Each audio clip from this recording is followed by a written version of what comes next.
Bonjour chers amis internautes, bonjour chers auditeurs, chères auditrices. Bienvenue au programme habituel mensuel, la rencontre du mois. Et ce mois, mois d'août, mois marial, nous recevons le père Michel-Marie Bilunga, qui nous vient de la France et qui est désormais au Cameroun. La rencontre avec lui sera une rencontre fructueuse, je l'espère bien, pour nous et pour les auditeurs et les internautes. Bonjour mon père. Bonjour père.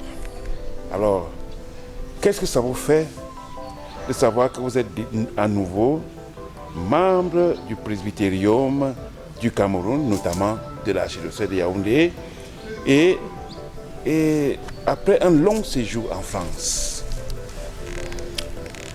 Il y a toujours de la joie de revenir à la maison. C'est ce sentiment qui m'habite, un sentiment de joie de savoir que je reviens au Cameroun et que je suis accueilli dans ce diocèse, l'archidiocèse qui m'a vu naître comme prêtre et comme fils de l'Église. Donc je suis ravi et j'espère que je pourrai apporter le meilleur de ce que j'ai vécu comme expérience en France pendant 11 ans. Voilà, ce qui m'habite vraiment, c'est un sentiment de joie.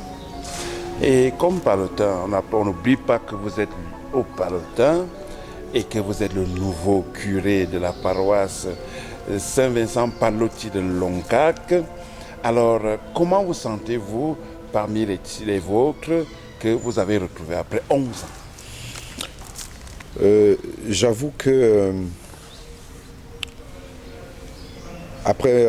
après ces 11 ans passés hors du pays, bon, je venais de temps en temps en vacances, mais là c'est pas pareil. Oui. Je suis revenu et j'ai voulu que, avant que je regagne la paroisse Saint-Vincent Pallotti, qui est une paroisse très historique pour la pallotinité au Cameroun, déjà que ça porte le patronyme de notre saint patron, de notre saint fondateur.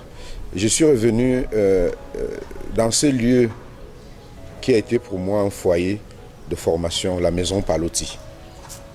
Donc ça me permet de revivre mes moments du temps de la formation en théologie, pour que, partant de maison Pallotti, que j'entre bien à la paroisse Saint-Vincent Pallotti. Donc ici à Maison Pallotti, je suis bien accueilli par les confrères qui m'apportent tout le nécessaire dont j'ai besoin pour pouvoir me réadapter, m'intégrer à la réalité pallottine et à la réalité pastorale qui est au Cameroun. Alors nous allons prendre 90 minutes pour essayer d'échanger avec vous, pour essayer de voir comment est-ce que votre émission à Loncac. Mais avant cela, parlez-nous quand même de la France. Votre émission en France, 11 ans quand même, ce n'est pas 11 jours. Oui, père, c'est pas 11 jours, c'est 11 ans et dans ces 11 années de mission, je suis passé dans plusieurs missions, effectivement.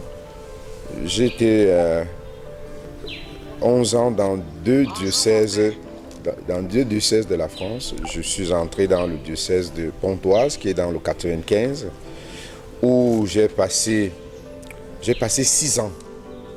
6 ans dans deux paroisses, dont un an quand je suis arrivé en 2014. Donc de 2014 à 2015, j'étais à la paroisse de Hermont-Halte avec 2 autres confrères.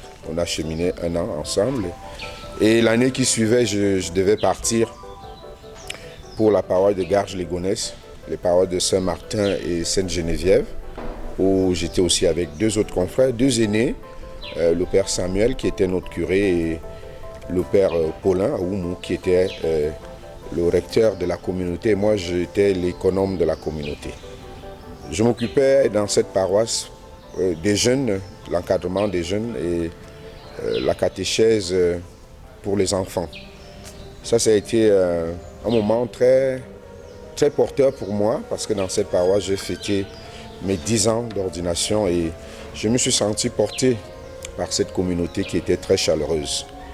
Mais au bout de 5 ans passés à Garges-les-Gonesse, je devais partir pour une autre mission dans le 91, le diocèse de Évry-Corbeil-Essonnes, où la structure n'était pas la même que dans le 95. C'est des paroisses structurées autrement, où on est ce qu'on appelle en droit canonique des curés in solidum, dont il n'y a pratiquement pas un curé tout seul, mais c'est de manière collégiale que nous sommes dans un secteur, et on était dans un secteur avec 11 paroisses, et chacun de nous était responsable d'une unité pastorale, avec que cela comporte comme charge. Et là, le diocèse m'avait confié la mission de l'accompagnement des scouts, dont une unité de scouts dans le diocèse, dont j'étais aumônier. Et dans le secteur, j'étais l'aumônier des servants de messe. Et j'accompagnais aussi des équipes de mariage, pour la préparation au mariage. Et là, j'ai trouvé aussi une autre communauté très chaleureuse qui m'a porté et qui m'a fait grandir dans ma foi. J'ai trouvé des personnes bien outillées en matière de pastoral et de collaboration, ce qui est cher aux Paroltains. Donc j'ai appris aussi là à collaborer avec des laïcs qui prennent une grosse part dans la pastorale. Donc c'est comme ça que j'ai passé ces 11 années. Et dans la communauté, à un moment donné, les confrères ont trouvé que je pouvais apporter main forte à la vie de notre présence en France, où j'étais le coordonnateur de la mission en France. D'abord, j'ai été conseiller du Père Augustin, qui était coordonnateur à un moment donné. Et quand le Père Augustin devait rentrer, l'élection a voulu que je sois à la tête de la coordination, où je crois que c'est sensiblement 4 ans où j'ai été coordonnateur. Et on a fait avec les confrères, avec l'aide des confrères et le soutien des confrères, ce qu'on a pu faire pour la vie, notre présence en France, pour nous faire connaître en France, mais aussi, surtout, pour apporter ce qu'on peut à la province, parce que on ne part pas en mission pour se détacher de sa province, mais on est resté lié à la province et on a cherché souvent à apporter notre soutien. Peut-être le mot soutien n'est pas bien, mais notre accompagnement dans les œuvres que la province initiait. Voilà un peu, en gros, ce qu'a été ces 11 ans de mission pour moi. Mais bien sûr, avec... quand je présente, c'est comme si tout était rose. Il y a eu des moments de difficultés, donc on les a traversés. Mais pour moi, ce n'est pas ce qui est le plus important. Ce qui est le plus important, c'est la joie. La joie que j'ai reçue comme missionnaire et l'expérience que j'ai aussi reçue, toute la richesse de cette mission. C'est ce que je ramène. Et rendu maintenant à la fin de mandat, on se dit, quand même coordonnateur, ça veut dire que vous avez un mandat quand même. Oui. Et après cela, vous pensez que les Paroltains sont connus en France, sont connus par votre déterminisme? Est-ce qu'ils sont vraiment bien connus en France, au niveau des évêques, au niveau de l'Église, au niveau des laïcs?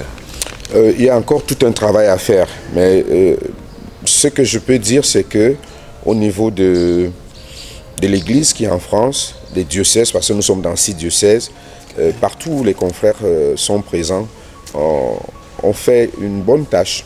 Ça veut dire qu'on est bien connus, les confrères sont à l'œuvre pour faire connaître notre spiritualité, pour faire connaître qui est Pallotti, pour faire connaître notre charisme.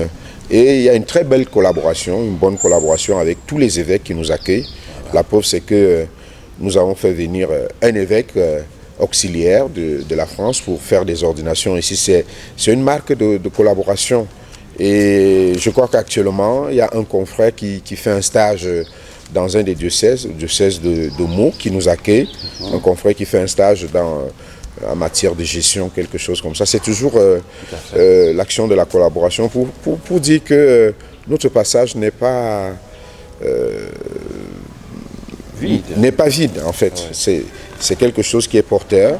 Et je suis sûr qu'avec le temps, avec tout ce que les confrères font, on pourra bien parler des palotins camerounais, parce qu'à côté de nous, il y a toute une grosse région de la Pologne, des confrères polonais qui ont une grosse structure, un gros collège, et qui sont là depuis.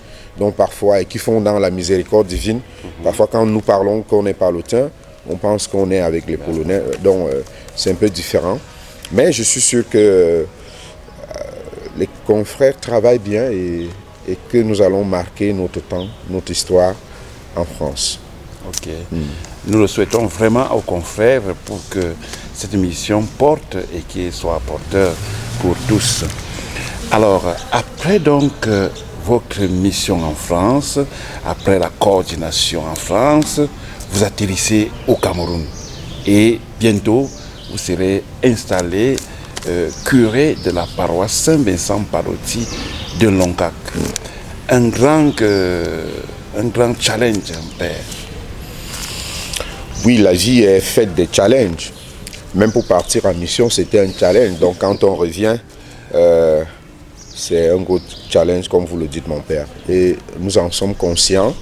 Lorsque le provincial nous a demandé si on pouvait revenir pour cette mission, notre question était de savoir est-ce que nous sommes capables, est-ce que nous serons capables de porter les défis de la mission qui nous est confiée. Mais on se dit toujours que, et ça me rejoint parce que ma devise sacerdotale me suit dans ce que je fais. C'est 2 Corinthiens, chapitre 10, verset 15a. C'est par la grâce de Dieu que je suis ce que je suis, et sa grâce en moi n'est pas stérile. Donc, je me laisse porter par la grâce de Dieu. Et je me dis, c'est pas moi qui fais la mission. En fait, j'accepte la mission et c'est celui qui m'appelle et celui qui m'envoie qui fera la mission avec moi. Et c'est pour ça que j'avais dit au provincial que je saurais compter sur ses conseils, sur les conseils des confrères et l'appui. Je ne suis pas là-bas seul. Je suis certes le curé, mais c'est toute une équipe. J'ai dit ça à l'un ou l'autre des confrères qui seront avec moi, que non, ce ne sera pas mon affaire, mais ce sera l'affaire de notre équipe. Tout ce qu'il y a à faire en Coléton, ce n'est pas seul que je vais le faire, on va le faire ensemble dans la collaboration et comptant sur la grâce de Dieu. Vraiment, la grâce de Dieu. Et nous savons que nous comptons beaucoup sur vous pour la pastorale en Coléton, pour redonner vie surtout. Et vous n'êtes pas très étranger de la pastorale en Coléton. Vous n'êtes pas très... Oui, j'ai fait un bref séjour en Coléton. Je crois que c'était juste après mon ordination, 2007, 2008 ou 2008, 2009. Non, 2007, je suis ordonné et je dois partir au Nigeria. Je ne vais pas au Nigeria et je me retrouve en Coléton. Même quand je préparais le voyage, un peu comme résident, mais le curé à l'époque, le père Venant, que je salue, qui m'a bien accueilli, le père Venant Samba, et il m'a donné la possibilité de faire un certain nombre de choses alors que je n'étais pas son vicaire, et j'étais juste résident. Il m'a confié des choses pendant que j'étais là, et c'est comme cela que j'ai un peu des lueurs de connaissance de la pastorale en Coléton. Et bon, les années sont passées. Hein. Oui. Le père Venant, c'était en 2008. Oui, donc, oui. Et là, aujourd'hui, on est en 2025. Ça fait 17 ans derrière. Donc, on va aller découvrir ce qui est là. Voilà. Et on fera ce que nous pourrons faire. J'insiste beaucoup sur le fait que c'est pas mon affaire à moi seul. Je porte juste un chapeau et j'attends, je compte sur le soutien de mes confrères qui seront avec moi dans cette mission pour que nous puissions ensemble donner le meilleur de nous-mêmes et peut-être répondre aux attentes et de la communauté la province et du diocèse et bien sûr des fidèles chrétiens qui sont là parce que c'est pour eux que nous allons en Coléton. Nous disons donc que votre installation aura lieu bel et bien le 19 août prochain. À quelle heure précisément, mon père? L'heure qu'on m'a donnée, c'est l'heure de 15h. Et cette heure, je dis, mais c'est l'heure de la passion. Voilà. Alors, je ne veux pas dire que ce sera une passion pour moi, mais ce sera un moment d'entrer avec Jésus pour porter la mission avec ce que Jésus a vécu. Pour porter sa croix. Ouais. Voilà. Ça, c'est très beau. C'est très beau à entendre et très beau à savoir que le Père ne va pas seul à la mission, il va avec le Christ, il va avec les autres, il va avec les confrères. Alors, mon Père, après donc avoir déniché, n'est-ce pas, votre chemin, est-ce que les médias auront une certaine place dans votre pastoral en Longuecaque? Quand on sait que vous êtes sous les médias, vous êtes porteur d'un projet, pain de vie chaque matin. Alors, qu'est-ce que les médias auront à faire dans votre pastoral? Alors, les médias, puisque la parole de Dieu, c'est déjà quelque chose qui porte la communication, il n'y a pas de pastoral sans communication, sans médias, quelle que soit la forme que nous donnons aux médias.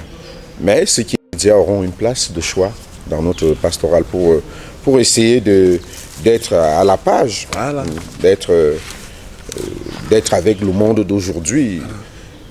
Parfois les gens ne sont pas à la paroisse, ne viennent pas, mais on peut les rejoindre autrement et ce n'est que par ces moyens de communication que nous pouvons rejoindre plus d'une personne. Donc on n'est pas très outillés nous autres, mais on essaie comme on peut et on pourra solliciter l'une ou l'autre personne pour nous aider à mieux répondre aux attentes à travers les médias. Et vous savez que Média Palotti Cameroun est toujours disponible pour rendre des services, pour diffuser l'une ou l'autre chose que la paroisse peut solliciter. Et donc, qu'est-ce que vous pensez de Média Palotti? Alors, Média Palo, c'est un enfant que nous devons faire grandir. C'est un produit de la famille, de la maison, de la province. Donc si à l'intérieur, nous ne faisons pas des efforts pour arroser, pour donner du tonus, le projet va mourir. Donc nous serons ouverts à accueillir Média Palo lorsque cela est possible et selon leur disponibilité pour venir couvrir l'une ou l'autre activité de la paroisse Saint-Vincent Palotti de Longuecaque. Voilà. Merci pour déjà, parce que les internautes sont déjà rassurés que Média Palotti sera désormais toujours en Longuecaque quand il y a un événement grandiose de nature. Mon père, nous allons peut-être monter dans ce programme avec une question phare que moi je voulais mettre pour la fin. Vous vous appelez Michel Marie et vous êtes installé au mois marial. Qu'est-ce que ça vous fait? Alors, c'est vrai que beaucoup de mes missions, je les prends toujours curieusement à ce mois, au mois d'août. Je me rappelle quand je suis devenu curé de la paroisse Saint-Michel de Djor à Bomban, j'ai pris la passation, c'était un 6 août à la Transfiguration où je suis allé remplacer le Père Aubert. Et même quand je suis allé à Corbeil, c'était toujours au mois d'août. Alors, Marie, c'est une histoire. Je n'ai pas envie d'être prétentieux pour dire comme les autres que c'est une histoire d'épousailles. Mais c'est vraiment une histoire très forte que je vis avec la Vierge depuis mon noviciat. Et pour la petite histoire, je me rappelle, Vous savez, quand on va en France, on doit refaire le permis. Et quand je faisais mon permis, parce que ce n'est pas des choses souvent aisées, j'ai fait une promesse à la Vierge. Je lui ai dit, bon voilà, c'est une Vierge Marie. Si tu peux intercéder pour que j'ai ce permis, voici ce que je ferai. J'essaierai d'être très courtois en route, ne pas m'emporter. Et je crois qu'elle m'a aidé à avoir ce permis et je l'ai eu. Et chaque fois que j'étais au volant et que je voulais m'enflammer, parce qu'un autre usager a fait... Voilà. Je me rappelle que non, tu as fait une promesse à Marie. Donc c'est une dame, c'est une mère pour moi. Elle me porte dans ma vie de chrétien et dans ma vie de prêtre. Et le fait que ça soit un mois où on porte Marie, ça me rassure encore davantage que elle sera avec moi. Ah ouais. Il y a un confrère, je crois c'était hier matin, qui me disait « Ah, c'est dans 9 jours que tu seras installé curé en Coléton. » Je lui ai dit « Vous voulez me dire, mon père, le temps de faire une neuvaine ?» Et il a ri. Et justement, c'était le temps de faire une neuvaine soutenue par la Vierge Marie pour qu'elle m'obtienne les grâces dont j'ai besoin pour moi-même et pour l'équipe sacerdotale qui sera avec moi et pour les fidèles qui vont nous accueillir. Donc, c'est plein de joie que je prends à bras le corps cette mission au mois d'août qui est dédié à la Vierge Marie. Voilà. Qu'est-ce que vous pouvez dire aux auditeurs et aux internautes qui vous suivent toujours avec le pain de vie? Qu'est-ce que vous pouvez leur dire? Qu'est-ce que vous pouvez dire aux différents internautes qui suivent Média Palotti dans tous les méandres de leur engagement? Qu'est-ce que vous pouvez leur dire pour clôturer ce programme? En guise de mot de fin, qu'est-ce que je peux dire à ceux qui nous écoutent, à ceux qui écoutent Média Polo, les internautes et tout. Je voudrais tout simplement inviter les uns et les autres à ne pas désespérer. La parole de Dieu hier nous disait n'ayez plus peur, soyez sans crainte. Vous êtes le petit troupeau de Dieu. Nous avons trouvé donc chacun la grâce aux yeux de Dieu. Nous sommes un amour de Dieu.